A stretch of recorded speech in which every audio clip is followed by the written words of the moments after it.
Hello दोस्तों। तो आपका चंपारण जीएस एक्सप्रेस में हार्दिक स्वागत है। और क्लास जो है आपका, जैसा कि देख रहे हैं कि जीके का लगातार 10 से 15 मिनट का क्लास थ्योरी प्लस एमसीक्यू दोनों के साथ में आ रहा है। तो इसी क्रम में हम बौद्ध धर्म को पूरे डिटेल में पढ़ेंगे, ठीक है। और एक ही क्लास में हम थ्योरी के साथ ऑब्जेक्टिव भी लगाएंगे। तो चलिए देखते हैं यहाँ पे बौद्ध धर्म के बारे में, ठीक है। सबसे पहले देखेंगे कि बौद्ध धर्म का संस्थापक कौन है, ठीक है, और कैसे कैसे इसका स्थापना होता है। तो आपको पूरा थ्योरी पढ़ाने से पहले हम एक कहानी सुना देते हैं और इस कहानी को आप क्या करिएगा, ध्यान से सुनिए, ठीक है। बात है वैशाली का। वैशाली एक गणराज्य था, ठीक है। 8 को संघ मिलके बना हुआ था, ठीक है। वैशाली गणराज्य में एक राजा बोल सकते हैं, राजा थे जिनका नाम था सुयोधन। सुयोधन जी जो थे उनका विवाह हुआ था माया देवी से, या महामाया भी बोल सकते हैं, ठीक है। विवाह हुआ तो एक बेटा का जन्म हुआ जिसका नाम था सिद्धार्थ, ठीक है। अब वो बच्चा धीरे धीरे बड़ा हो रहा था। जब ज्योतिषी से सुयोधन जी हाथ दिखवाए लड़का का, सिद्धार्थ का, तो ज्योतिष बोला या तो ये बहुत बड़का राजा बनेगा और न तो बहुत बड़का सन्यासी बनेगा।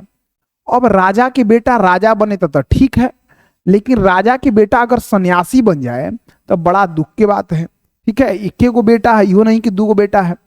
तो वैसे में सुयोधन जी सिद्धार्थ को अपने राजमहल में ही रखते हैं, ठीक है। बाहर उसको जाने होने नहीं देते हैं। हर सुख सुविधा, खेलने कूदने का सब कुछ राजमहल में, ठीक है, ताकि बच्चा बाहर न जाएगा, न बाहर लोग का दुख देखेगा, न मन में दया भाव उत्पन्न होगा, न साधु बनने का सोचेगा, ठीक है। सिद्धार्थ का उम्र 16 साल हो गया और 16 साल में सिद्धार्थ का हो गया विवाह। सिद्धार्थ का विवाह हुआ यशोधरा से। किससे हुआ? यशोधरा से, ठीक है। अब यशोधरा से सिद्धार्थ का विवाह हुआ तो ध्यान रखिएगा एक बेटा हुआ सिद्धार्थ को जिसका नाम था राहुल, ठीक है। अब सब कुछ ठीक चल रहा था। उसके बाद में क्या हुआ कि एक दिन का बात है कि सिद्धार्थ का जो सारथी था वो जा रहा था नगर में रथ लेकर के टैक्स वसूलने, कर वसूलने, ठीक है, या भ्रमण करने जा रहा होगा। अब ध्यान रखिए कि सिद्धार्थ भी देखे, कहे कि कहाँ जा रहे हो, तो बोला कि नगर में जा रहे हैं, ठीक है, भ्रमण करने। तो बोले कि हम भी चलेंगे, तो बोले कि नहीं, राजा का आदेश नहीं है। फिर जिद कर लिए, तो फिर सुयोधन जी आदेश दे दिए कि ठीक है, जाने दीजिए। उनको भी लगा अब लड़का का ब्याह हो गया, बाल बच्चा हो गया, मेहरारू हो गई, तो अब लड़का तो झुरा गया इसमें, ठीक है, अब थोड़े अब साधु उधु बनेगा। फिर जंगल में, नगर में चल दिए, ठीक है। तो नगर में आपका सिद्धार्थ जो है अपने सारथी के साथ बैठ के चल दिए। जा रहे थे तो 4 गो दृश्य को देखे। सबसे पहले देखे बूढ़ा व्यक्ति, ठीक है। तो कहे ये कौन आदमी है? तो बूढ़ा है। सारथी बोला आदमी ऐसे होता है? हाँ, आप भी हो जाइएगा। आदमी बच्चा होता है, बड़ा होता है, फिर बूढ़ा भी होता है, हम भी हो जाएंगे। हाँ हाँ, आप भी हो जाइएगा। फिर दिमाग में कुछ चलने लगा कि कैसे हम भी बूढ़ा हो जाएंगे, बताओ, ऐसे हो जाएंगे, एकदम हड्डी हड्डी दिखेगा। फिर आगे गए तो बीमार व्यक्ति को देखे। फिर पूछे ये कौन है? तो सारथी बोला ये बीमार व्यक्ति है। आदमी जब स्वस्थ रहता है तो हमेशा पूरा जीवन में स्वस्थ नहीं रहता है, बीमार भी पड़ जाता है, ठीक है। तो हम भी पढ़ सकते हैं। तो हाँ, बाप बाप चिल्ला रहा था। इनके दिल में पूरा करुणा भाव आया कि भाई बड़ा दुख है आदमी को, ठीक। उसके बाद में आगे जा रहे थे तो देख रहे थे कि मृत व्यक्ति है, सुतल है वो आदमी, चारों ओर से लोग घेर लिया, मार चिल्ला रहा है छाती पीट पीट के। कई ये कौन है? ये इतना आराम से सुतल है, एकरा नहीं बुझा रहा है कि लोग सब रो रहा है, ऐसे चिल्ला रहा है, सब एकरा नहीं सुनाई दे रहा है? अरे मर ना गया है? तो मर गया है। हाँ, आदमी बूढ़ा होता है उसके बाद मर भी जाता है। जो भी पृथ्वी पर है उसका मृत्यु भी होगा। बाप रे, बड़ी समस्या है, ये आदमी मर ही जाएगा। हाँ, फिर आगे बढ़ा रथ। आगे गए तो देखे कि एक आदमी पूरा झोला कमंडल लिए हुए एकदम मस्ती में, एकदम बजाते हुए और झूमते हुए जा रहा है। ये कौन है? तो इस सन्यासी है, इसको दुनिया से कोई मतलब नहीं है, समझे। ये भगवान में नेह लगा के रखता है, ठीक है। और इसके पास में ज्यादा ज्ञान होता है, एकांत में रहता है, मन इसका शांत होता है, ठीक है। तो अब इनके मन में आया कि लगता है यह बनना पड़ेगा, तबे कुछ सोल्यूशन होगा। फिर जब आए घरे तो गौतम बुद्ध का किए कि एक दिन रात के, मतलब सिद्धार्थ जो है एक दिन रात के घर से निकल गए। तो सबसे पहले गए तो रास्ता में एक गुरु को बनाए जिनका नाम था अलार कलाम। लेकिन अलार कलाम जो शिक्षा दिए उससे उनको संतुष्टि नहीं मिला तो आगे गए। और गए जब बोध गया में ना, तो वहां पर ये क्या किए कि फल्गु नदी, उसी नदी का नाम निरंजना नदी भी है, उसी के किनारे पीपल के गाछ के नीचे, ठीक है, तपस्या करने लगे। और 6 साल के तपस्या के बाद इनको ज्ञान का प्राप्ति हुआ। तबे सिद्धार्थ बन गए गौतम बुद्ध। क्या बन गए? गौतम बुद्ध। और फिर जो भी उपदेश वगैरह वो देंगे, अष्टांगिक मार्ग, त्रिरत्न, ठीक है, 4 गो आर्य सत्य, तो इस सब हम देखेंगे। ठीक है, तो ये कहानी आपका शॉर्ट में था। ठीक है, तो ध्यान रखिए। जन्म जो गौतम बुद्ध का हुआ था 563 ईसा पूर्व में लुम्बिनी नेपाल में हुआ था। ठीक है, और ज्ञान प्राप्ति हुआ बोध गया में। घर से चले 29 साल में और 6 साल तपस्या किए तो ज्ञान प्राप्ति हुआ, यानी 35 साल में। ठीक है, तो ध्यान रखिए यहाँ पे। अब आपको पढ़ने में मजा आएगा थ्योरी। ठीक है, अब देखिए फटाफट पढ़ते चल जाएंगे। गौतम बुद्ध का जन्म कब हुआ? 563 ईसा पूर्व में हुआ था। कपिल वस्तु के निकट कहाँ हुआ? लुम्बिनी में, और ये नेपाल में। बचपन का नाम सिद्धार्थ, माता का नाम महामाया कोलीय वंश की थी, और पिता का नाम था सुयोधन, शाक्य कुल के थे। ठीक है, शाक्य कुल के पिता और कोलीय वंश की माँ, ध्यान रखिएगा। ठीक है, महामाया और सुयोधन। गौतम बुद्ध शाक्य मुनि के नाम से भी जाना जाता है। इनका और नाम क्या क्या है ध्यान रखिएगा। एशिया का ज्योतिपुंज के नाम से भी किसको जाना जाता है? गौतम बुद्ध के नाम, गौतम बुद्ध को। इनकी माता का जब इनका जन्म हुआ था ना, तो मर गई थी, गौतम बुद्ध की मां मर गई, तो इनका पालन पोषण सौतेली मां प्रजापति गौतमी की थी। ठीक है, माता का निधन के बाद में पालन पोषण मौसी की थी, जो सौतेली मां भी थी, प्रजापति गौतमी। ठीक है, तो ध्यान रखिएगा, मौसी का नाम क्या था? प्रजापति गौतमी। ठीक है, और बुद्ध को राजमहल के अंदर ही संसारिक कष्ट से दूर रखा गया, बता दिए थे। ये आध्यात्मिक चिंतन करते थे, और इसी कारण से संसार के आकृष्ट करने के लिए इनका पत्नी यशोधरा से विवाह कर दिया गया। इनका विवाह किससे किया गया? यशोधरा से। अब पूछेंगे कै साल में विवाह किया गया? 16 साल में। 16 साल में। कै साल में? 16 साल में। तो ध्यान रखिएगा। चलिए आगे ध्यान दीजिए यहाँ पे। ठीक है, जिससे एक पुत्र हुआ, पुत्र का नाम क्या था? तो पुत्र का नाम आपका राहुल, राहुल था। ठीक है, बुद्ध हमेशा माया मोह से मुक्त होने के लिए सोचते थे। ठीक है, बुद्ध यात्रा जब किए सारथी के साथ, तो 4 गो दृश्य को देखे थे, और एक रोगी था, बीमार व्यक्ति, बूढ़ा व्यक्ति, मृत व्यक्ति, और उसके बाद में एक सन्यासी। ठीक है, तो 4 दृश्य को देखे थे, ये आपको बताए थे। उसके बाद में यहाँ पे ध्यान दीजिए, और उनके मन में वैराग्य उत्पन्न हो गया, और फिर घर को छोड़ के ही चल दिए। अब देखिए, गृह त्याग किए थे, तो इसको महाभिनिष्कर्म कहते हैं। पूछा जाता है गृह त्याग को क्या कहा जाता है? महाभिनिष्कर्म। कितना साल में किए? 29 साल में। कै साल तपस्या किए? 100 साल तपस्या। 100 साल का किए? तपस्या किए। ठीक है, तो ये ध्यान रखिएगा। फिर उनको ज्ञान का प्राप्ति हुआ 35 साल में। प्रथम गुरु थे अलार कलाम, लेकिन संतुष्ट नहीं हुए। गौतम बुद्ध को ज्ञान का प्राप्ति एक्चुअली में हुआ था बोध गया में। ठीक है, ये ध्यान रखिएगा। प्रथम उपदेश जो दिए थे इस सारनाथ में दिए थे। सारनाथ का ही नाम है ऋषिपट्टनम, तो ऋषिपट्टनम दे दे तो कंफ्यूज नहीं होइएगा, सारनाथ को ही ऋषिपट्टनम बोलते हैं। ठीक है, प्रथम उपदेश दिए थे सारनाथ में। ठीक, और उपदेश दिए उसको कहते हैं धर्म चक्र प्रवर्तन।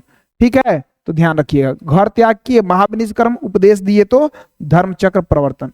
ठीक है, तो ध्यान रखिएगा।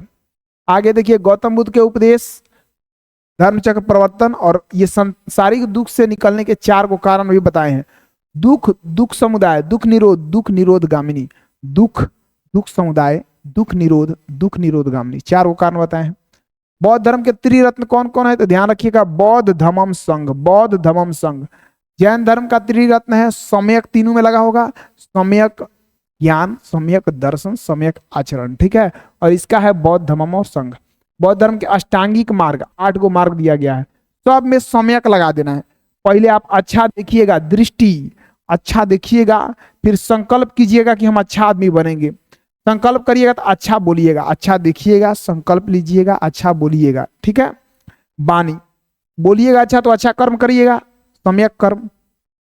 कर्म अच्छा होगा तो जीवन भी अच्छा चलेगा, तो सम्यक आजीविका। उसके बाद में व्यायाम करना है, तो व्यायाम, स्मृति ध्यान, और फिर समाधि, अंत में टपक जाना है। ठीक है, तो ध्यान रखिए, सब में सम्यक लगा होगा। उसके बाद में पहला आपका क्या है? दृष्टि, सम्यक दृष्टि, सम्यक संकल्प। ठीक है, संकल्प करने के बाद सम्यक वाणी, सम्यक वाणी के बाद में सम्यक कर्म, कर्म अच्छा होगा, फिर आजीविका अच्छा होगा, फिर व्यायाम। ठीक है, उसके बाद स्मृति, समाधि। तो ये सब अष्टांगिक मार्ग किसके द्वारा दिया गया था? गौतम बुद्ध के द्वारा। ठीक है, बुद्ध के उपदेश किसमें किसमें है? उपदेश है सुत्त पिटक में, नियम है विनय पिटक में, और बौद्ध दर्शन है अभिधम्म पिटक में। तो ये ध्यान रखिएगा, उपदेश, सूत पिटक, नियम, विनय पिटक, दर्शन, अभिधम पिटक। घटना, जो जन्म लेते हैं तो जन्म लेते हैं उसका चिन्ह है कमल और सांड, ठीक है। घर छोड़ते हैं तो घोड़ा, ज्ञान पीपल के गाछ के नीचे, मृत्यु तो स्तूप बन गया, ठीक है, तो स्तूप। बौद्ध धर्म ईश्वर और आत्मा में विश्वास नहीं करता था, ईश्वर और आत्मा में विश्वास नहीं करता था बौद्ध धर्म। बौद्ध धर्म में पुनर्जन्म में विश्वास करता था। बौद्ध धर्म में वर्ण व्यवस्था का आलोचना किया गया कि जाति प्रथा नहीं होना चाहिए। बौद्ध भिक्षु वर्षा काल में एक ही स्थान पर रहते थे, उसको वाससस कहा जाता था, वाससस। तो ध्यान रखिएगा, जाति प्रथा का विरोध किया था बौद्ध धर्म, इसलिए बाद में हमारे संविधान के पिता भीमराव अंबेडकर जी बौद्ध धर्म को अपना लिए थे। आगे देखिए, बौद्ध धर्म को स्वीकार करने वाले प्रमुख राजा थे बिंबिसार, अजातशत्रु, अशोक, कनिष्क, हर्षवर्धन इत्यादि। गौतम बुद्ध का मृत्यु के बाद में बौद्ध धर्म दो भाग में बट गया। क्या भाग में? दो भाग में, हीनयान और महायान। जैन धर्म दो भाग में बटा है, श्वेतंबर, दिगंबर। बौद्ध धर्म हीनयान और महायान। हीनयान गौतम बुद्ध को महापुरुष मानते थे और महायान जो थे वो गौतम बुद्ध को देवता मानते थे और उनका मूर्ति का पूजा करते थे। और महायान संप्रदाय को सबसे ज्यादा बढ़ावा कौन राजा दिया था? कनिष्क। क्या नाम था? कनिष्क। कनिष्क दिया था, तो ये ध्यान रखिएगा। आगे देखिए यहाँ पे हीनयान और महायान, तो हीनयान महापुरुष मानते थे, महायान देवता। हीनयान भाषा पाली और महायान का भाषा संस्कृत था। हीनयान का प्रतीक बंदर और महायान का प्रतीक क्या था? बिल्ली, ठीक है, तो ध्यान रखिएगा। ल्योच, आदर्श, अर्थ, बोधिसत्व की अवधारणा भी दिया गया था। बौद्ध, उसके बाद में ये सब इंपॉर्टेंट नहीं है, हाई इंपॉर्टेंट है। बुद्ध के पूर्व जन्म की काल्पनिक कथा वर्णित है, किसमें? तो जातक कथा में। जातक कथा में पूर्व जन्म का काल्पनिक कथा वर्णित है जातक कथा में, ठीक है, तो ये ध्यान रखिएगा। और फिर देखिए, नागसेन द्वारा रचित मिलिंद पन्हो, तो एक किताब है जिसका नाम है मिलिंद पन्हो, पाली भाषा में लिखा गया। कौन भाषा में? पाली भाषा में। और जबकि अश्वघोष किताब लिखा है, नागसेन लिखा मिलिंद पन्हो, अश्वघोष लिखा बुद्ध चरित्र और सौंदरानंद, ठीक है, संस्कृत भाषा में, तो ध्यान रखिएगा। अश्वघोष कथी कथी लिखा है? बुद्ध चरित्र और सौंदरानंद, ठीक है। और मिलिंद पन्हो को लिखा है कौन? तो नागसेन। बुद्ध घोष द्वारा रचित विशुद्ध दिमगम हीनयान शाखा का ग्रंथ है। तो बुद्ध घोष कथी लिखा है? विशुद्धि मगम, विशुद्धि मगम, तो ध्यान रखिएगा।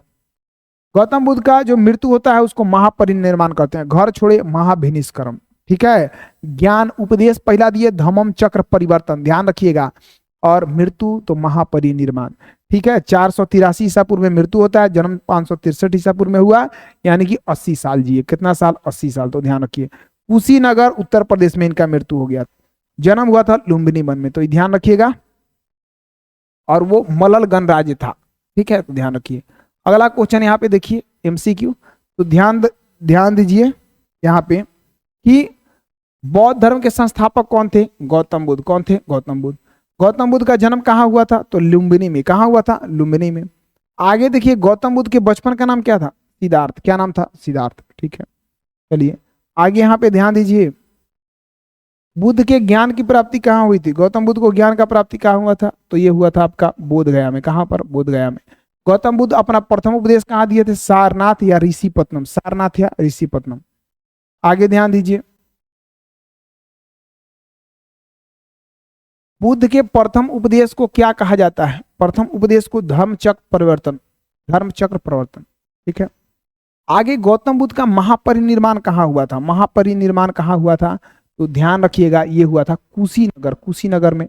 बौद्ध धर्म का पवित्र ग्रंथ कौन है? तो ध्यान रखिए, पवित्र ग्रंथ यहाँ पे त्रिपिटक है।